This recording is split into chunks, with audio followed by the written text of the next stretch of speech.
iiraan ayaa markale ku eedeysay maraykanka inay yihiin burcad badeed caadaystay inay dhibaateeyaan maraakiibta arrinkan ayaa yimid kadib markii la sheegay saacadihii lasoo dhaafay maraykanku ay si rasmiya u sheegeen ciidankoodu inay dusha sare ka fuuleen markab iiraan ay leedahay oo ku sugnaa meel ku dhow xeebaha bakistaan u fiirsada hurmus waa la iskala tegay badahii adduunka laga qaraabanaya meeshaasaa maraakiibta lagu ugaarsanaya waxaa lagu leeyahay xeebaha bakistaan meel ku dhow ayaa lagu qabtay markab iiraan leedahay dusha sarena ciidanka maraykanka ayaa ka fuulay si ay baaritaan ugu sameeyaan waxa uu wado markabkaas haddaba aan idintusoo wararkii ugu dambeeyey telefishinka aljaziira wuxuu leeyahay tafaasiil ayaa ka soo baxaysa kadib markii ciidamada maraykanku ay dusha sare ka fuuleen markab la sheegay inuu ku sugnaa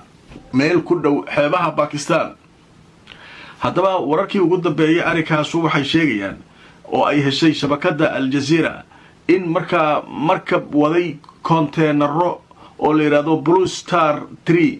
oo ay leedahay iiraan meel ku dhow xeebaha bakistaan saacada ka hor in ciidanka maraykanka taliska dhexe centcom ay sheegeen in ay dusha sare uga baxeen oo ciidankoodu ay baaritaan ku hayaan centcom waxay sheegtay inay fuliyeen howlgalkaas ciidamada badda ee maraykanka oo iyagu markaa dusha sare ka fuulay markabkaasi baaritaanna ku haya oo markaa isagoo la rumaysan yahay inuu ku sii socday dekadaha iiraan sida wararku ay sheegayaan marka warkan waxaa leeyahay saacada ka hor u dhacay